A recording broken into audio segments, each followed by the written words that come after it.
Delmarva Today with Don Rush. Once again, the so-called DAF tanks take center stage in Wicomico County, and there's a primary coming up in Sussex County. Welcome to Delmarva Today. This is Don Rush. Wicomico County Council voted 5-2 to move forward with restricting the DAF tanks that contain slurry from animal byproducts. Meanwhile, Sussex County is set for next week's primary with a contentious Republican contest in the 5th Council District. With us in the studio this morning is Greg Bassett, editor and general manager for the Salisbury Independent newspaper. On the phone is Susan Canfora, reporter for Coastal Point. Welcome to the program. Hey, Don. Hi, Don.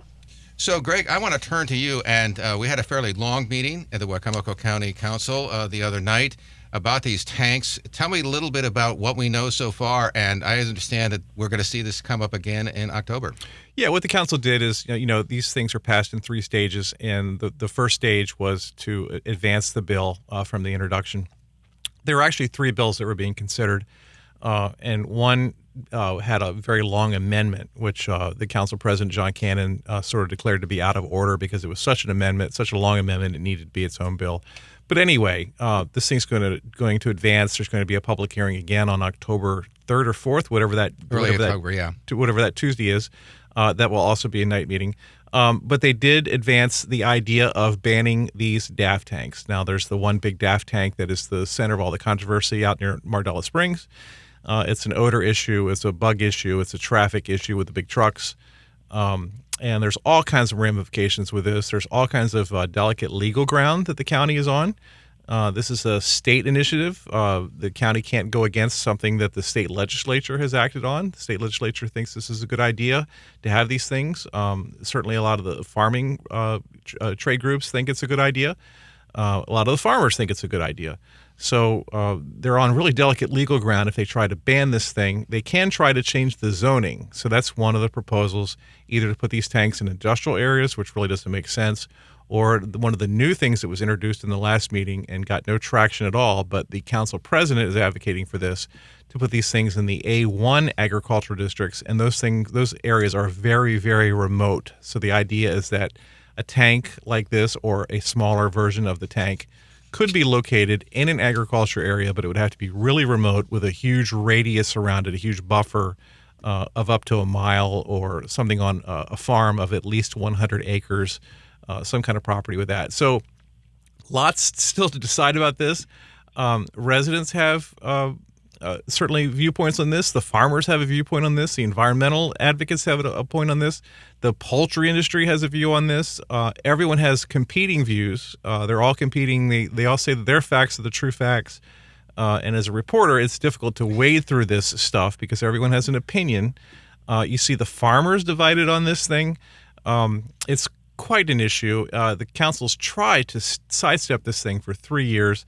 Now it's time. They're going to have to do something. They're in the process, and I don't think it can end without some sort of rectification.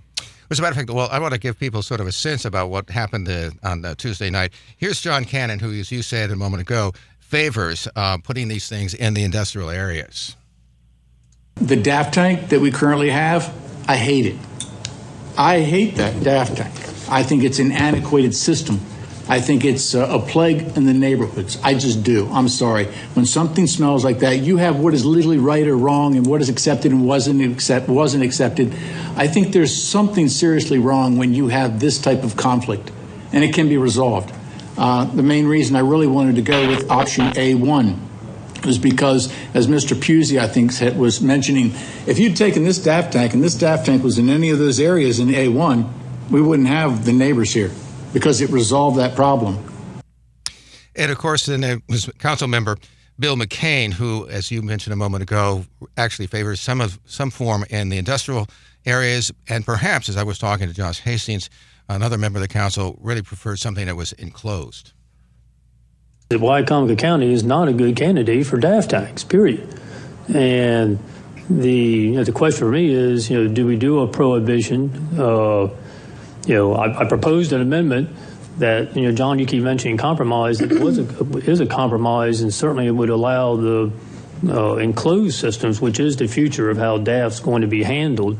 If we're not doing a ban, it's a waste product. It's brought here. It's not created on the farm.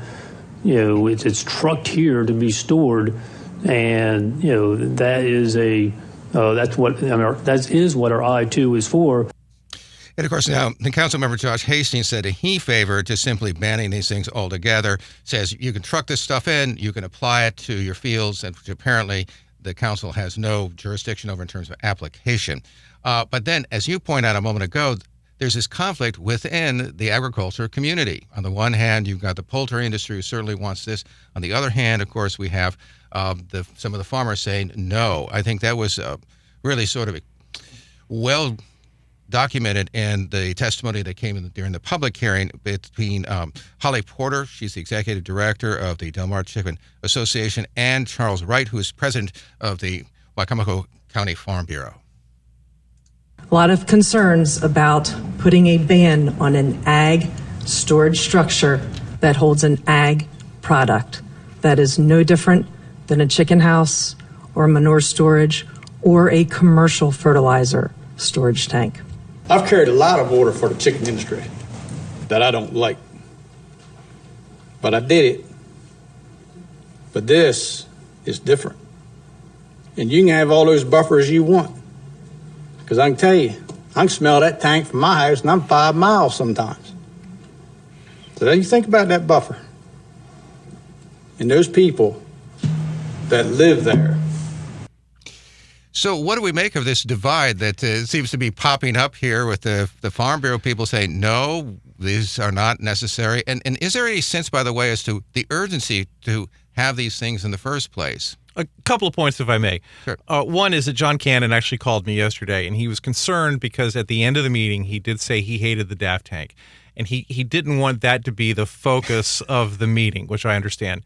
He hates that DAF tank. He doesn't hate DAF tanks in general. He thinks that the idea is good and he wants to protect the rights of the farmers.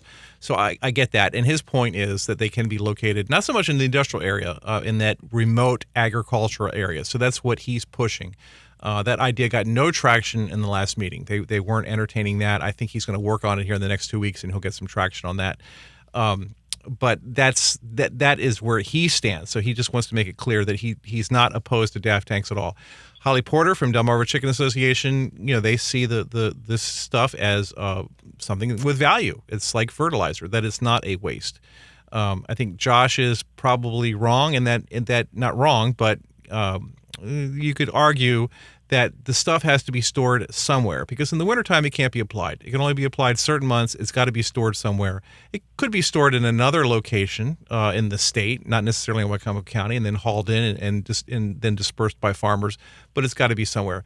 And then Bill McCain makes the good point that this is sort of an antiquated system.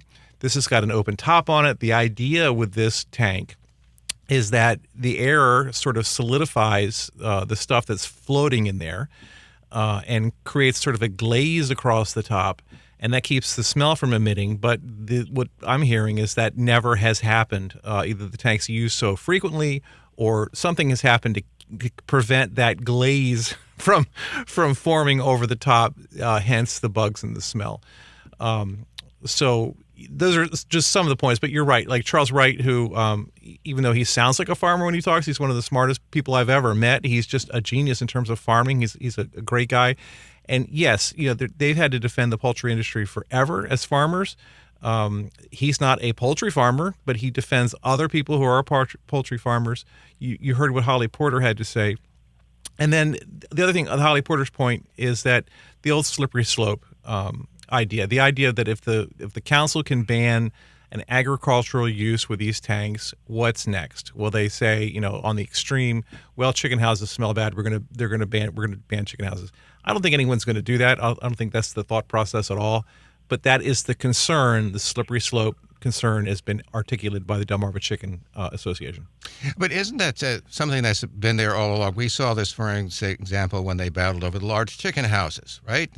And for a lot of people, it was just an issue of location rather than necessarily that they should exist at all. I mean, we had one that was proposed near Salisbury, and there was a bunch of neighborhoods that were adjacent to it, nearby. They had a problem with it. I think one of the questions, though, for Cannon, and this was brought up during the council meeting, is that okay, you can put them out in this agricultural area, and I think the DAF tank may very well be a current one in an agricultural area, but you've got these cluster developments. So where do you put them? I mean, I think that's one of the issues that came up, aside from the fact that they showed these maps where you might not be able to put them anywhere, right? Right. Yeah. I mean, also, it's not just the smell; it's the truck traffic has been a problem in that community. But when you think about Herbert Mardella, that does seem to many people to be the middle of nowhere, but it's not. And there is some history with this. Now, the county dodged a bullet, I think, with the CAFOs, these giant chicken farms. They wanted to build one out on West Road, and that was delayed. And then ultimately, the developer ended up, the corporation that owned that property sold it to someone else, and they decided to use the property for something else. So the council didn't have to make a big decision on what to do about CAFOs at that problem sort of resolved itself. But it's going to come up again. As the county grows, as the urban core grows, and things that used to be the middle of nowhere are now part of Salisbury. I want to turn to you, Susan, because we have this interesting primary that's developing in Sussex County. What do we make of it? And I understand the council member, Mark Schaefer, he's supporting one candidate to oust another candidate. What's going on here? Yes. Mark Schaefer, who's an incumbent on the Sussex County Council, has called for fellow councilman John Riley's resignation. And just to give you some brief history as a reminder for you and our listeners, at the meeting a week ago from this past Tuesday, Mr. Schaefer called for Mr. Riley's resignation, saying that he unethically accepted tons and tons of topsoil from a developer without paying for it. And Mr. Riley, who with his wife and family runs a large cattle and veal farm in Millsboro, said that is very common agricultural practice, that developers have dirt. They have piles and piles of dirt when they dig, to build buildings and to make retention ponds, and they have to get rid of the dirt, and they don't want to have to haul it too far. So they thought of Mr. Riley and asked him if he would accept it, and he accepted it, and there was no money exchanged. The name of the development is Bayless Estates. That's the development that's being built where this dirt came from.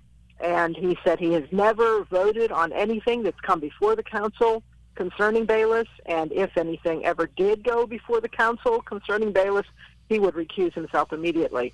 So that's the argument between Mr. Schaefer and Mr. Riley. Mr. Schaefer was gavelled down by the president of the council for what he said was, trying to make a political statement and ask for Mr. Riley's resignation at the last minute before the election.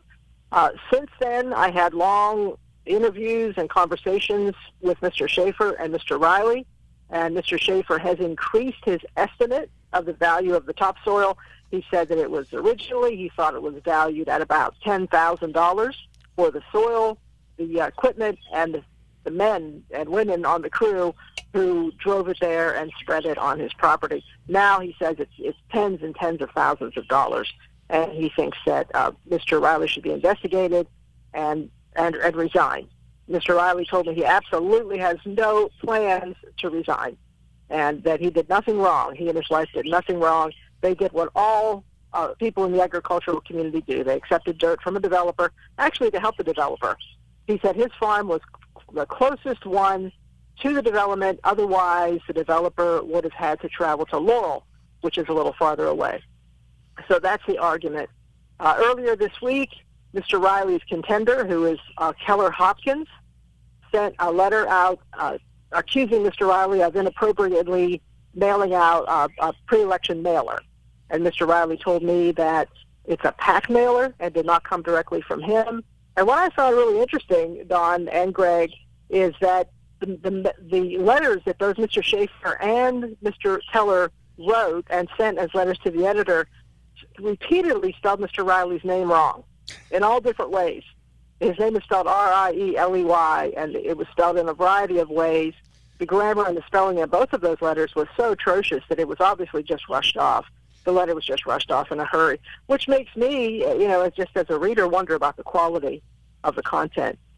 So the election is Tuesday, the primary election is Tuesday, and we will see who wins, Mr. Riley or Mr. Keller.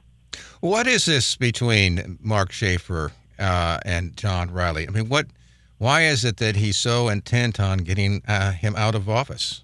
I asked him that during one of our conversations. I said, "What, do you just not like Mr. Riley?" And he said, "I didn't even know him until the election, until I was elected and I worked with him on the council. He said, I don't dislike anybody. It's not that I dislike him. He said, it's that I think he's ineffective. He's never done anything to help with sprawl, with developmental sprawl in Sussex County, or with the traffic problem, which day by day is just getting worse there. He said he thinks he's never really done anything for the constituents. And Mr. Riley said, I guess he doesn't remember the transportation improvement districts, the funding accelerating safety in transportation track program with DelDOT, which is a program to move projects along more quickly. The acronym is FAST, Funding Accelerating Safety in Transportation. He said he must not remember the redoing of the Memorandum of Understanding with DelDOT. And Mr. Riley said, I was the one who introduced the workforce housing ordinance to try to bring rental housing, a more affordable rental housing, to people who don't make a lot of money in Sussex County. So pretty much what he said is he's just throwing out words that sound awful to make me look bad. It's a last-minute smear campaign. But Mr. Schaefer said it's based strictly on the fact that he doesn't think Mr. Riley is effective. Many other people, including callers into a local radio station in Delaware, have accused Mr. Schaefer of just simply being power hungry. Because if he gets the 3 majority votes, right now he has 2. Cindy Green always votes with him. Right now he has 2. His opponents say if he gets all 3, then everything he wants passed will get passed. And Mr. Riley says what he wants to do is have very high density all throughout Delaware, which would make the traffic and certainly the sprawl much worse. So, what kind of record, by the way, does Mark Schaefer then have on this, on the sprawl and the development stuff? Well, he's opposed to sprawl and development, but what he told me is he can't get the votes, to do anything about it, and he can't even get, what he said is, he can't even get an expert to come in and talk to the council and explain to the council why the sprawl is so bad. And John Riley said that is absolutely untrue. Any council member can put anything on the agenda. So they're arguing back and forth constantly about this, and they both just simply disagree. So do you have any sense, by the way, which way this election is going to be going? I know there's, generally speaking, no polls, but, I mean, what feel do you get? Yeah, I get a feeling that John Riley will be reelected, and I base that on a couple things. He's very popular. He's a very nice man. He's easy to talk to. He always returns phone calls. He seems to really care. He has a nice way of explaining things and why he voted the way he did. He's very thoughtful before he votes, and he always explains why he's going to vote the way he votes. He seems to be well liked. On his Facebook campaign page, there are hundreds of people that have replied to these accusations from Mr. Schaefer, saying they're all nonsense, and Mr. Riley is a good man. I don't know. It could go the other way. Keller Hopkins is spending about from what I understand, he's spending about 4 times more in his campaign than he would make per year as councilman. I think the annual salary is like $34,000, something like that, and he's spending over $160,000 on his campaign. So with that, more than 4 times what his annual salary would be. So that's why people are saying it's a power struggle. Any sense, by the way, where all that money's coming from, or do we know? I believe it's his own money. His own money. That's my understanding, yes. And I'm sure he got some contributions, but there are limits to how much people can contribute. Greg, I want to turn to you because everybody's going back to school. Yeah. So what do we make of people going back to school, particularly here in Wicomico County, and with COVID in mind? Yeah, in Wicomico County, it just fascinates me. There's about 14,500 students in Wicomico County schools, which I went to University of Maryland, so if you remember the old Cole Fieldhouse, it held exactly 14,500. So when I think about the size and the depth of what's going on in the county school system, the kids in the school system would fill Cole Fieldhouse, which is just amazing to me. What we do as reporters every year when school starts, we look for that perfect story where some kid gets on the wrong bus and is found at 6 o'clock at night somewhere. And so far, knock on wood, there haven't been any problems. So they're off to a smooth start. They opened in phases this time. COVID is certainly a concern. They talk about COVID all the time. There's certainly the ramped up maintenance efforts to make sure that the surfaces are clean in the schools, that the air is flowing in the different places. There's no mask requirement. If a student wants to wear masks, they can. Some students can still do remote learning if they're not comfortable returning to school, and some are doing that. But it seems, knock on wood, to be a good start, and things are as close to normal as they could be.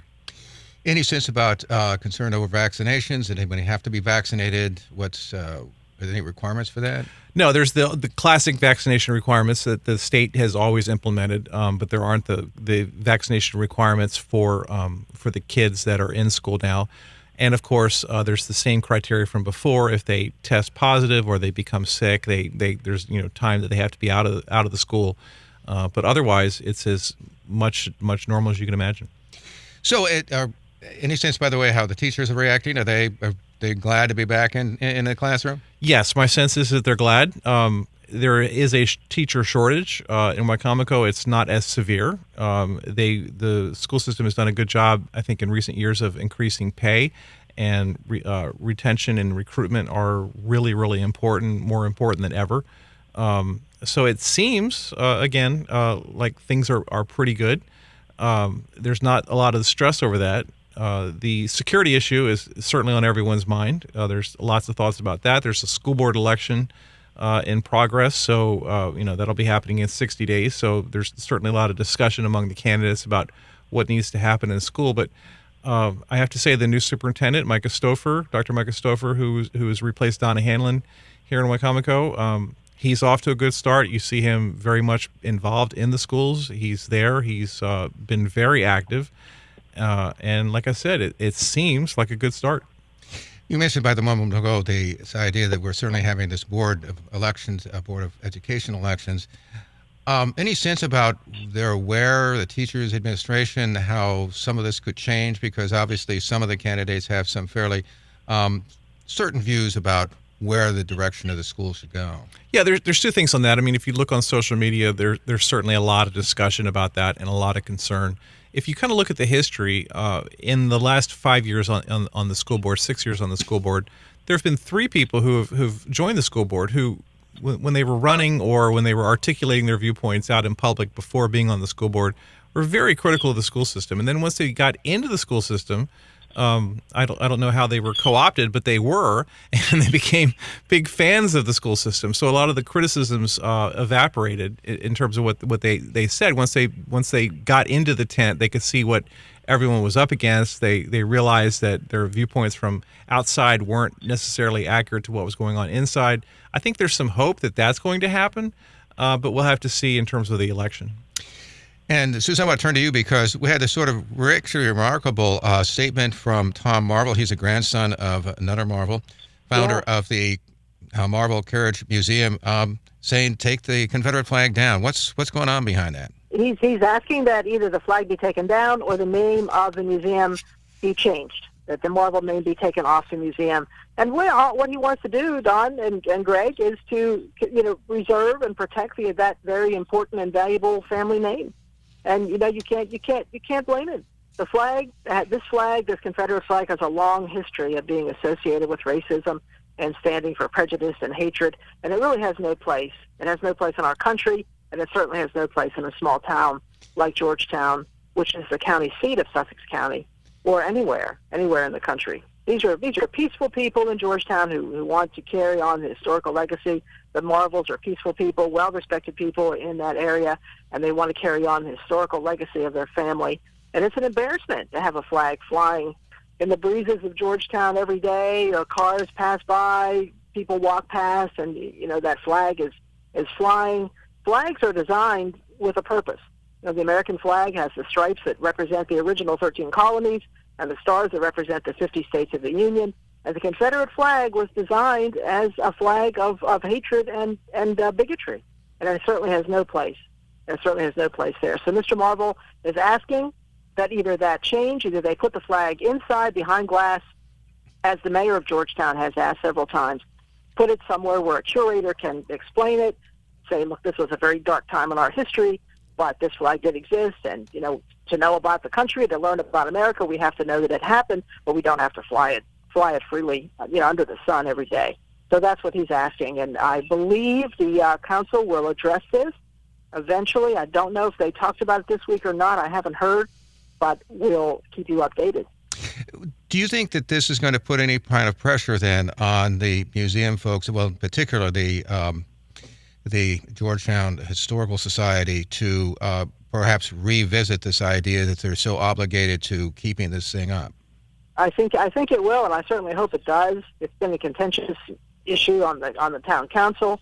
My understanding is that one of the other news agencies in Salisbury tried to reach somebody from the Historical Society for a comment after Mr. Marvel called for the flag to come down again, and nobody returned his calls. So I don't know if they will return his calls, but I think if they should, and they certainly should think about what they're doing and make this a time to make things right. Greg? And just to protect Susan a little bit on this, I've always adopted the Shelby Foote, the great Civil War historian, attitude about the battle flag, the Confederate flag. So it was a battle flag, which symbolizes pride in battle for a lot of people. It's been co-opted by, as Shelby Foote would say, the late Shelby Foote would say, by a bunch of yahoos who have used it for another purpose. So the original intent of the flag was certainly, there's a lot of pride there, but it's turned into this other thing. So I don't think it was intended for racism or bias or anything like that, but that's what it's come to symbolize. That's, well, my understanding from the mayor of Georgetown is that there are different versions of the flag. Yes, there are designs, and that this one is the one that has is known for hatred and the KKK. The man who designed this one started the KKK. That's my understanding. Right. It originated as a field battle flag, and it became something else. So yes, exactly. And I understand that was actually designed by one of the founders of the Ku Klux Klan. Yes, that's what the mayor always says. This particular design was designed by him. There are several other designs of the Confederate flag, but this one was designed, and right after that, I think he was named the whatever they call him, the Grand Poobah of the Nathan Bedford Forrest. Yes. Yeah. Yes. Yeah. Well, by the way, Susan, what is the history for Delaware in terms of the Civil War? I mean, and obviously, but afterwards, I mean, obviously they were not part of the South, but Delaware is, of course, the site of one of the schools that was involved with the Brown versus Board of Education, for example.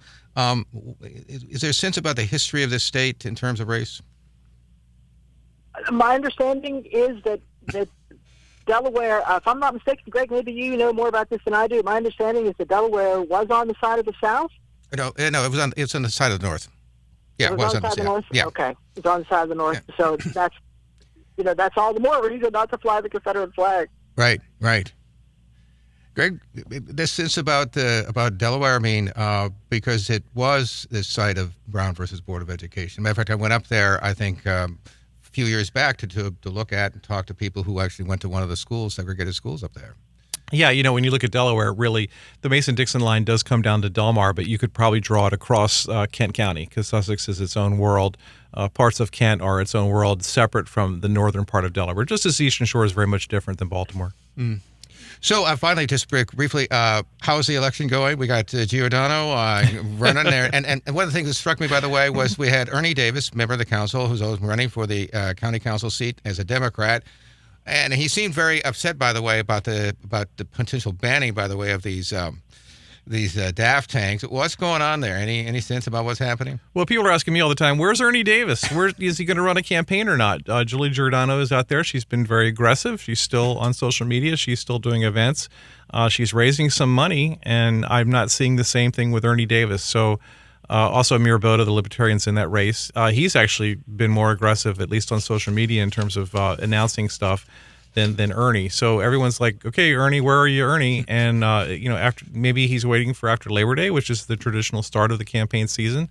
But I think at this point, many people, especially Democrats, expected Ernie to be running a more aggressive campaign, and we'll be watching here in the next 10 days to see if he ramps it up. Well, we've been speaking with Greg Bassett. He's editor and general manager of the Salisbury Independent newspaper. And on the phone this morning has been Susan Canfora, reporter for Coastal Point. Appreciate you both taking the time to talk with us this morning. Thanks, Don. It's a pleasure. Thank you, Don. This has been Delmarva Today. I'm Don Rush. Thanks for listening.